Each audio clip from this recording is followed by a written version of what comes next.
J.V. Stalin. Soviet power. October 13, 1917. Source: Works, Volume 3, March to October, 1917. Publisher: Foreign Languages Publishing House, Moscow, 1954. In the first days of the revolution, the slogan "All Power to the Soviets" was a novelty. Soviet power was set up in opposition to the power of the provisional government for the first time in April. The majority in the capital were still in favor of a provisional government without Milyakov and Guchkov. In June, this slogan secured the demonstrative recognition of the overwhelming majority of the workers and soldiers. The provisional government was already isolated in the capital. In July, the slogan "All Power to the Soviets" was the issue in a struggle which flared up between the revolutionary majority in the capital and the Lvov-Kerensky government. The compromising Central Executive Committee, relying on the backwardness of the provinces, went over to the side of the government. The struggle ended in favor of the government. The adherents of Soviet power were outlawed. There set in a dead season of socialist repressions and Republican jailings, of Bonapartist intrigues and military plots, of firing squads at the front and conferences in the rear. This went on until the latter part of August. Towards the end of August the picture radically changed. The Kornilov revolt called forth the exertion of all the energies of the revolution. The Soviets in the rear and the committees at the front, which were almost defunct in July and August, suddenly revived and took over power in Siberia and the Caucasus, in Finland and the Urals, in Odessa and Kharkov. Had this not been so, had power not been taken, the revolution would have been crushed.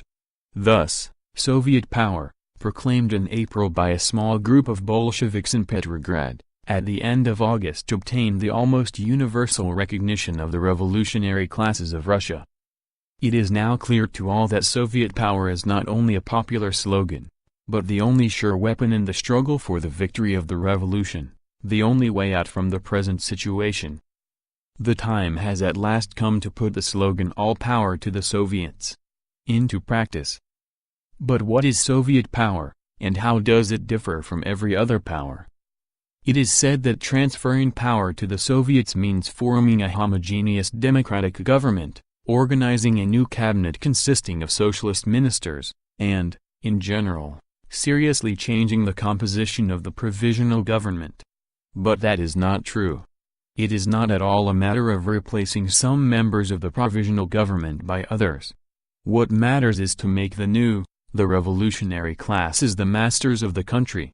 What matters is to transfer power to the proletariat and revolutionary peasantry. But for this, a mere change of government is far from enough.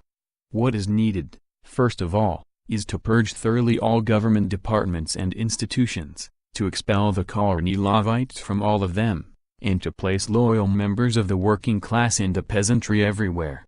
Then, and only then, will it be possible to say that power has been transferred to the Soviets centrally and locally. What is the reason for the notorious helplessness of the socialist ministers in the provisional government? What is the reason for the fact that these ministers have proved to be wretched playthings in the hands of men outside the provisional government? Recall the reports Chernov and Skoblev, Zarudny and Peshkanov made at the Democratic Conference. The reason is, first of all, that, instead of their directing their departments directed them. The reason is, among others, that every department is a fortress, in which are still entrenched bureaucrats of Tsarist times who transform the pious wishes of the ministers into an empty sound, and who are ready to sabotage every revolutionary measure of the authorities. In order that power may pass to the Soviets actually and not nominally, those fortresses must be captured. The lackeys of the cadet Tsarist regime must be expelled from them and replaced by elected and recallable officials loyal to the revolution. Power to the Soviets implies a thorough purge of every government institution in the rear and at the front, from top to bottom. Power to the Soviets implies that every chief in the rear and at the front must be elected and subject to recall.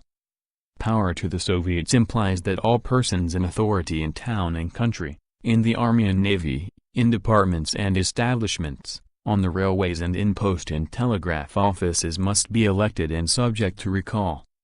Power to the Soviets means the dictatorship of the proletariat and revolutionary peasantry.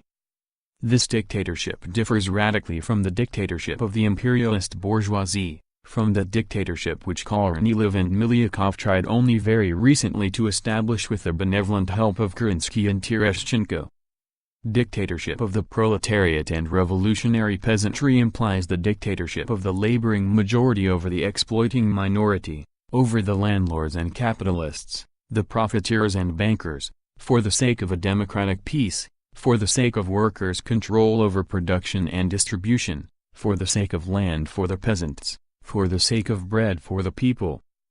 Dictatorship of the proletariat and revolutionary peasantry implies an open, mass dictatorship, exercised in the sight of all, without plots and underhand dealings. For such a dictatorship has no reason to hide the fact that it will show no mercy to lock-out capitalists who swell unemployment by various unburdenings, or to profiteering bankers who force up the price of food and cause starvation. Dictatorship of the proletariat and peasantry implies a dictatorship which does not coerce the masses, a dictatorship by the will of the masses, a dictatorship for the purpose of curbing the will of the enemies of the masses. That is the class essence of the slogan "All Power to the Soviets."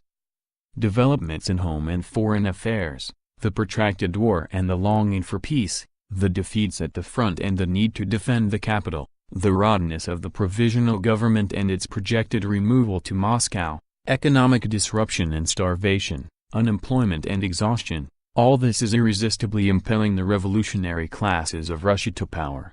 It means that the country is already ripe for the dictatorship of the proletariat and revolutionary peasantry.